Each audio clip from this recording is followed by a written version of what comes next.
From wherever you're watching this, from your couch, your office, your attic-turned workplace, welcome to the biggest low-code event in the world. And when I say big, I mean big. We've got more than 75 sessions for you.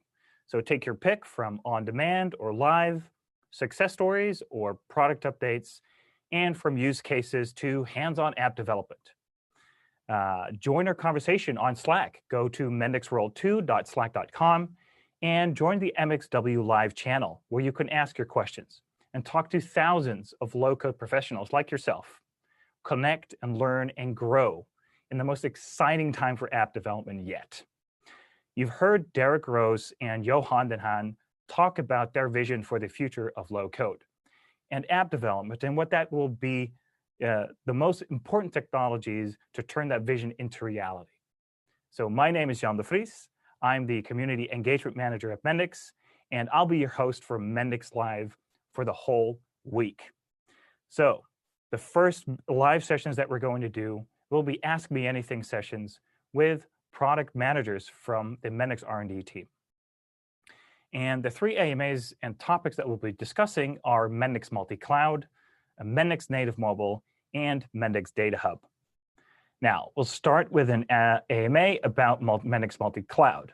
So please welcome me in joining Tom de Groot, Product Manager, Cloud, Mendix Cloud, and Carlos Salinas-Gancedo, Product Manager, Mendix for Private Cloud. So, gentlemen, welcome to the session.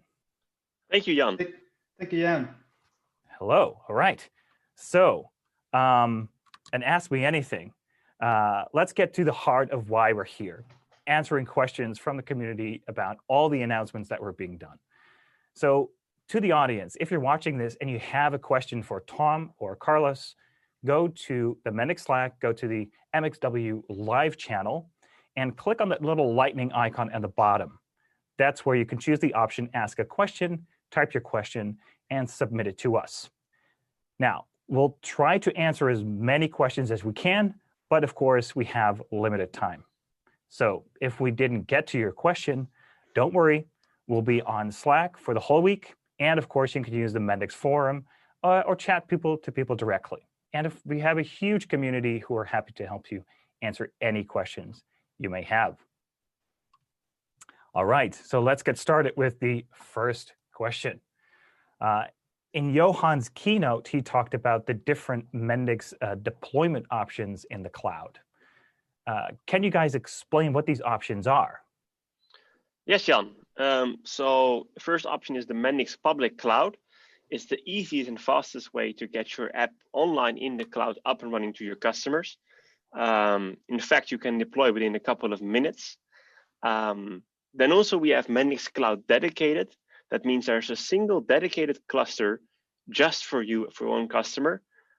Typically, these are for very specific compliancy reasons that you want to open a VPN connection or protect your data in certain ways to your back office systems, and that's Cloud Dedicated. And we also have Mendix for Private Cloud, on which Carlos can explain a little bit more.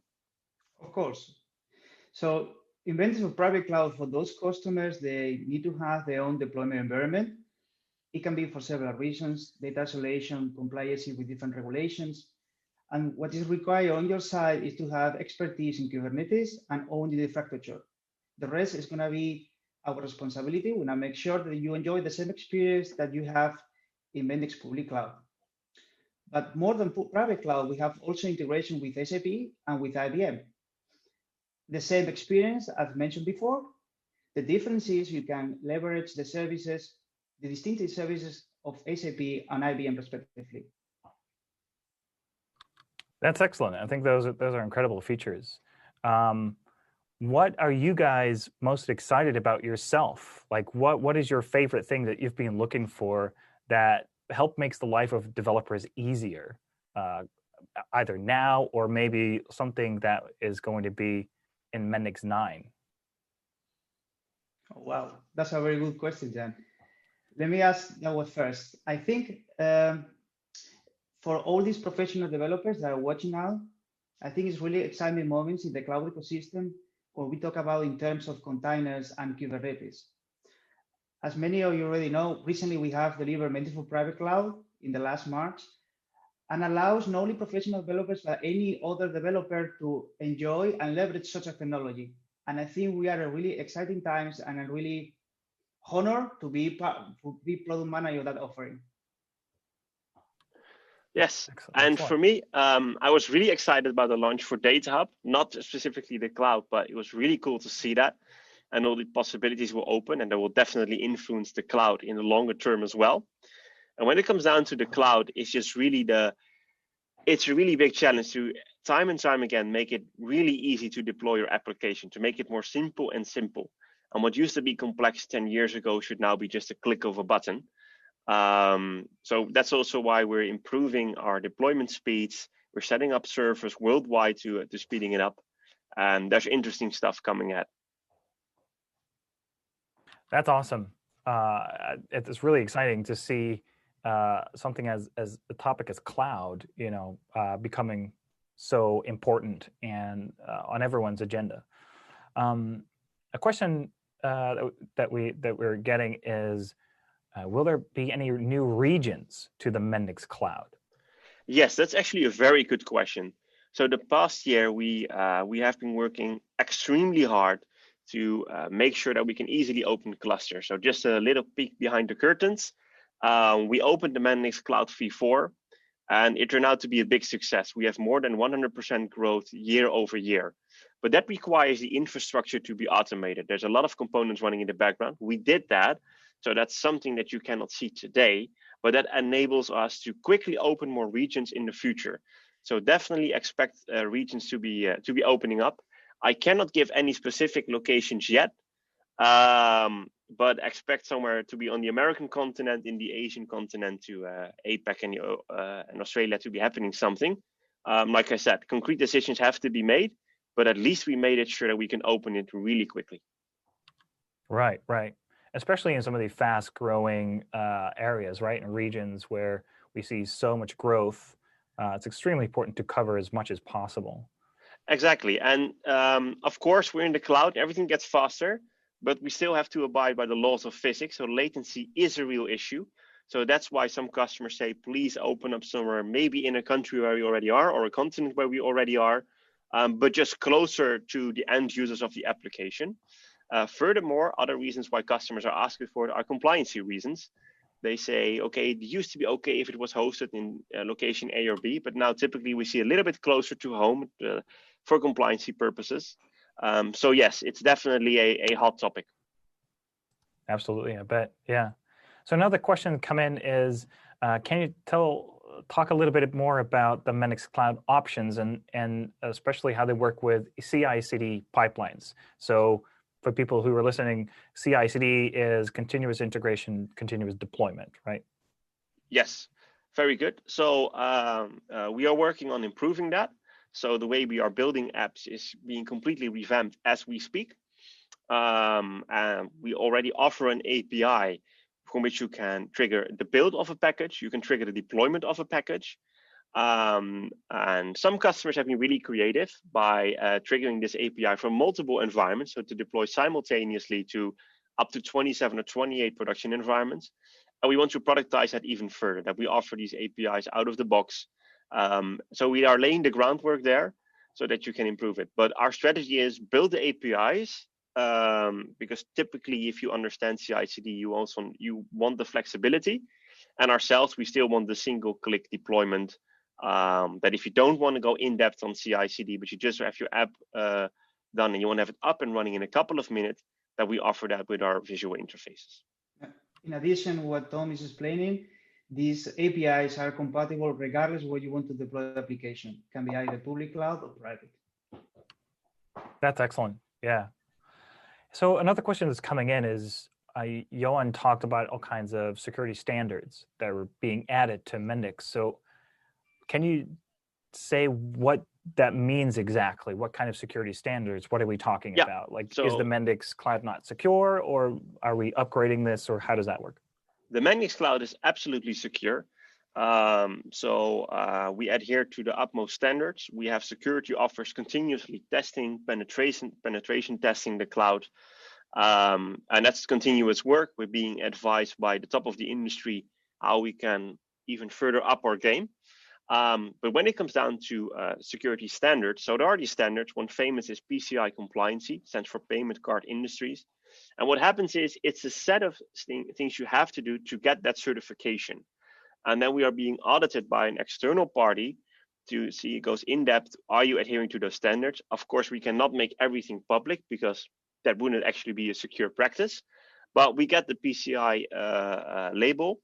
And for some customers, that is a prerequisite to be able to use Mendix. But for others, if we can handle credit card data, believe me, if you go in depth with PCI, that's pretty secure. So that's also should guarantee that we can handle other types of data and that it's secure with us. Excellent. That's perfect.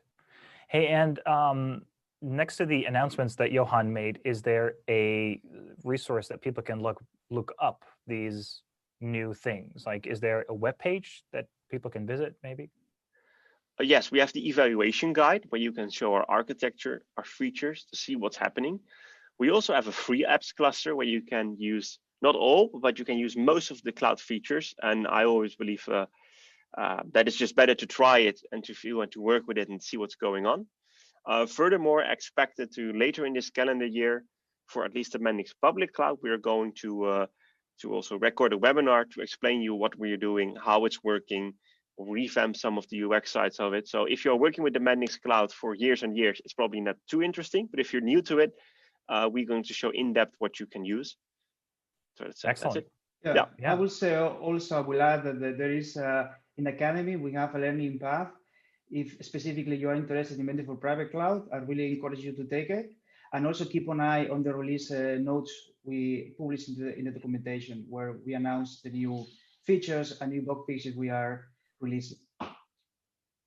Awesome. So yeah, if you're listening to this, make sure you keep all of that, in your eyesight, in your sights, and look for new announcements. Every month we're doing releases, so yeah, be sure to check those out. So another question that's coming in is, will the admin options for private cloud be as simple as the public cloud? And will the admin burden be as low or almost as low as the public cloud? That's an excellent question, Jan. I will say the product, as I said, was launched in March, so we are improving this experience, but we should differentiate clearer what is the person administrating the environment.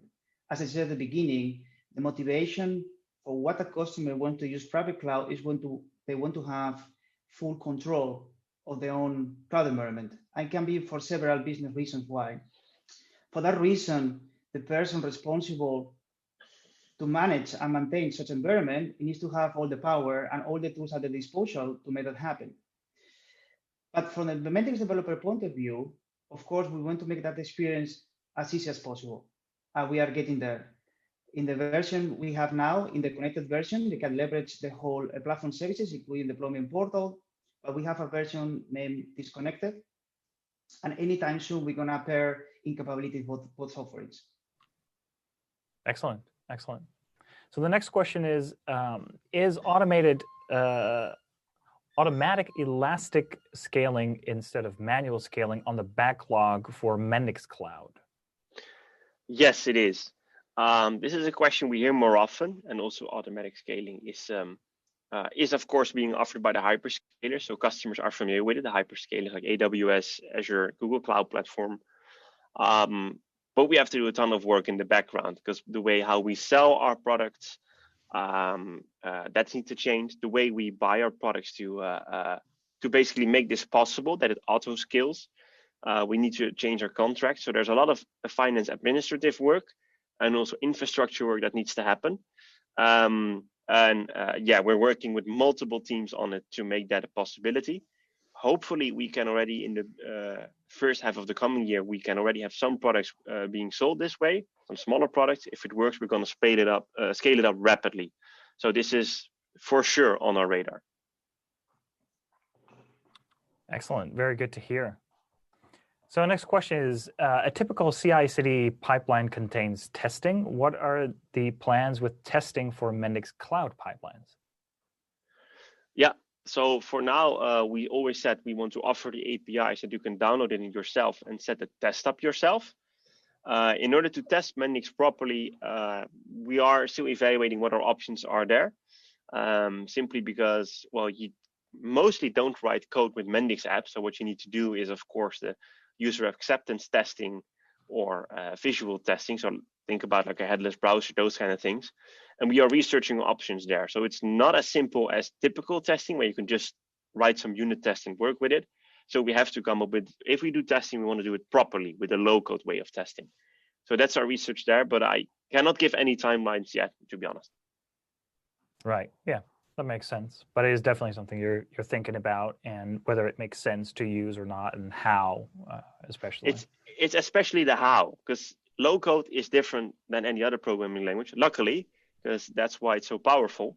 But that also means you have to adjust your testing in a low code way. Yeah, absolutely. Yeah. So, are there any plans for improving monitoring and logging on the Mendix cloud? Yes, we have a team working on that as well.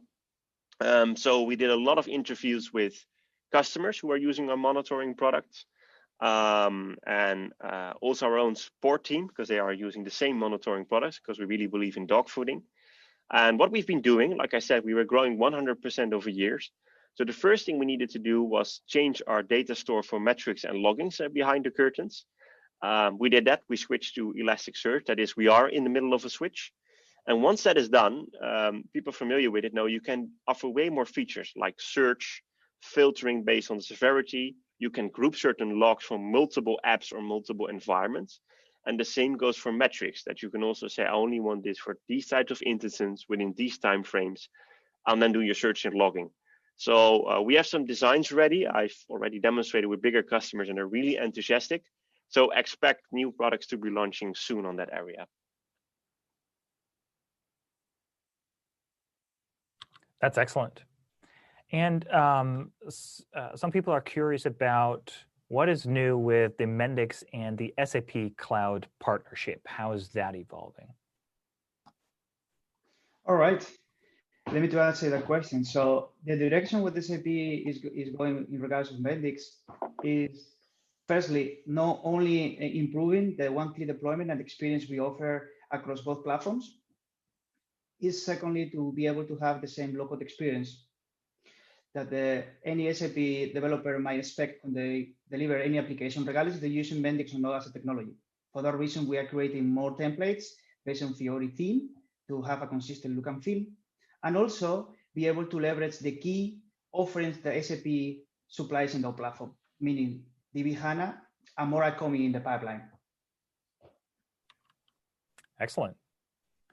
So in his keynote, Johan also mentioned updates to the Mendix store or marketplace, and that we'll be able to buy cloud resources in sort of a self-service way, like on AWS. Can you tell us more about that? Absolutely. That will go into two phases. So once the marketplace is up and running, we want to sell cloud resources there as well. So think of your typical SML. And this is a small hint, maybe different sizes as well there.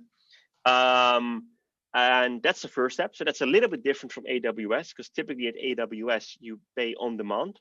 But this is the first step. So we have that in the marketplace. And later on, we want to build the proper metering tools. And also, like I said, the proper contracts and also products in our infrastructure that you can use it on demand as well. A more longer term vision, that's not actually the question, but where we eventually want to end up is that you just use a Mendix app, you deploy it. You don't think about an S, an M, and L, or how many users. We just meter everything. And we say, this is the cost of running your Mendix app. And based on that, we invoice you. So then you can completely see it a little bit like a serverless, but then for Mendix apps. Right. I think that's very exciting. That's quite a big change, right? Indeed. The trick is to make it as simple as possible to use for the end user. But there's so many things coming together. Like I said, it's a lot of technological stuff that we need to do. But it's also the legal side, the customer journey for buying stuff, the financial side. How do we define our contracts? Is it flexible to change environments or assign it to a different app? So it is really exciting. It's also a ton of work, but I'm lucky to see that I'm happy to see there's so many questions about it. It means we're focusing on the right stuff. So I'm happy with that. Yeah, absolutely. Hey, another question is in a bit of a different area. Is when you talk to other Mendix customers, how do they usually determine which cloud is the right one for them? Yes. Well, my opinion is, and maybe Carlos has something different, it's so context dependent. Typically, what you start with is the Mendix public cloud, unless there is a reason to go somewhere else. And a reason can be compliancy reasons, it can be latency, it can be proximity to your other data sources. So because the hybrid cloud landscape, as Martin said in his presentation, which you can also still look up online, Martin Smeets, it's becoming diverse. People typically are on multiple clouds, having different kind of workloads. So that all makes it very context dependent. And of course, feel free to contact your CSM or sales. Typically, sometimes Carlos and myself are on calls to help you make the right decision. I mean, based on my experience, I will say that the data, the production data, the applications they will manage is the central piece during the decision process. What we're talking about here is where you want to deploy your application and what kind of data your application is going to handle and create. Depending on the level of sensibility, and also take into account, as already Tom mentioned, the regulations you might have in your business. It will drive you to take the decision and decide in which cloud environment is more suitable for you, for your application landscape in that manner. Right, right. So another question here, and that goes back to the SAP partnership, I guess, is someone's asking, can you throw some lights on the out-of-the-box APIs between Mendix Public Cloud and SAP S/4HANA on premises? As far as I'm aware, I cannot precise you if there is any development in that area, but if you are really interested, I think we can follow up offline during the Slack channel. Yeah, excellent. Absolutely. I think it's a good question that requires some more, in-depth discussion. So absolutely. Yeah.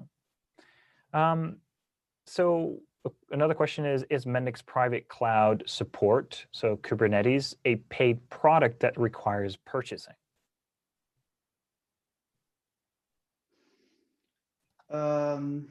Which one of you wants to take that one? I'm professing the answer.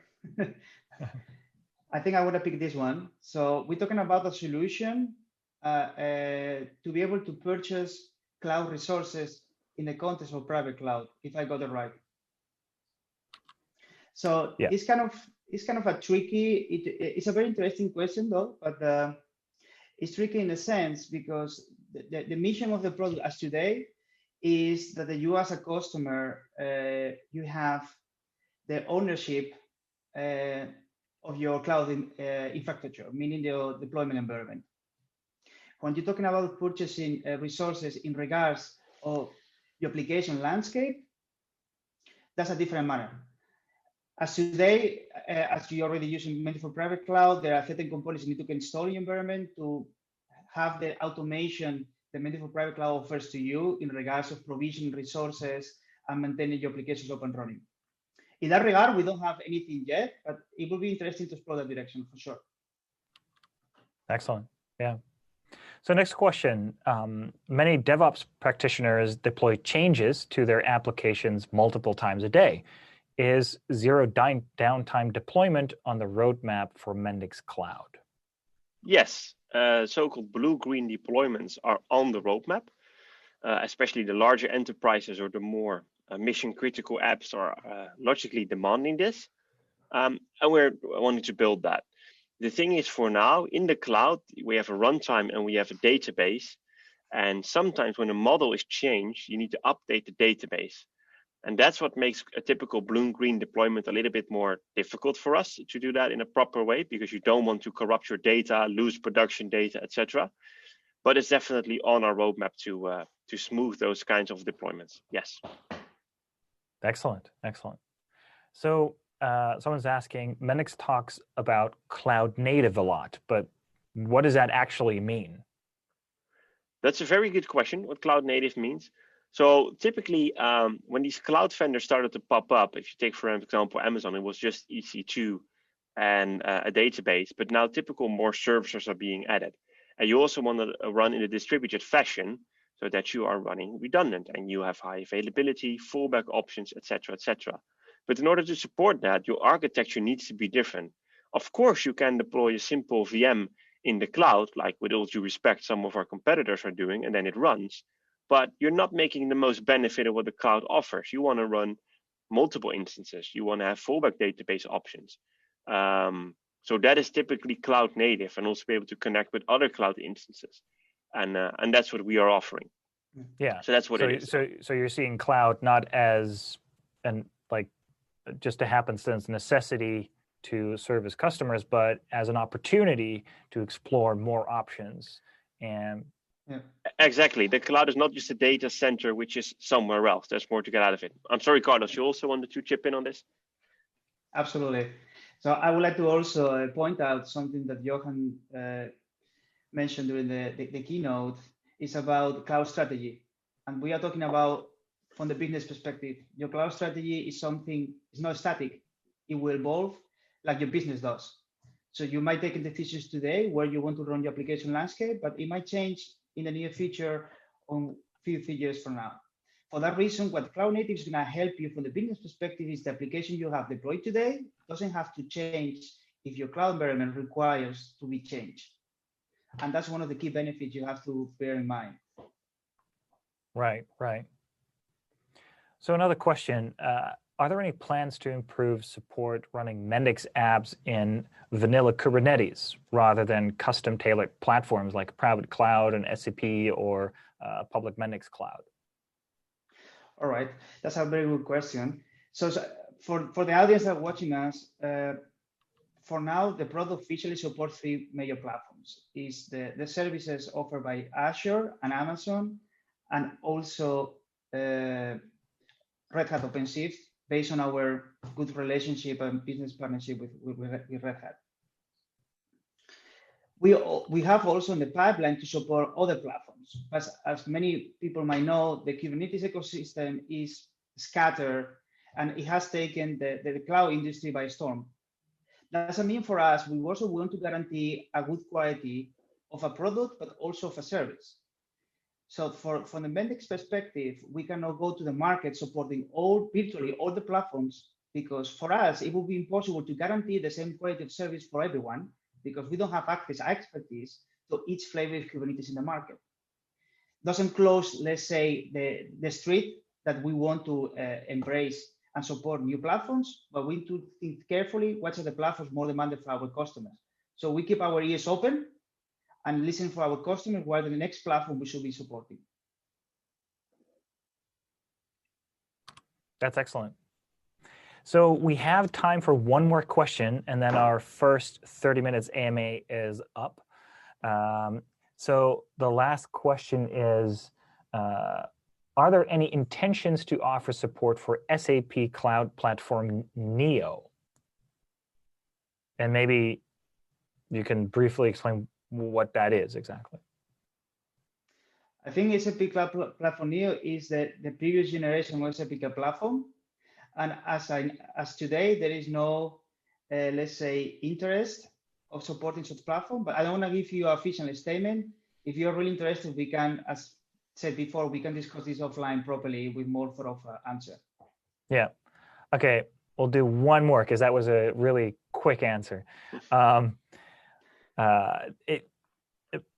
may be shooting myself in the foot because this is a bit of a bigger question, I think, and that's what kind of services on Mendix Cloud will be available in Mendix for private cloud, and how is that different if we have a completely isolated environment? That's a very good question, and the answer can be quite long. So I will try to stick to the time. I would say the big difference between public cloud and private is in the public cloud, we take care of the whole infrastructure and we have to be focused on the development. On private cloud is different. The reason, as I have mentioned several times before, that means you, as a customer, we want to provide you a product which is more flexible to your environment. And normally when we deploy our application in your environment, you have already 30 services up and running, metering, logging, and so on. So instead of replacing what you have, we want to adopt what you're already using. Our DevOps engineers are used to to operate the platform. So meaning on the metering and logging, we will try to stick to what we think is the best for the customer, offering flexibility and open APIs that can easily integrate with existing tooling.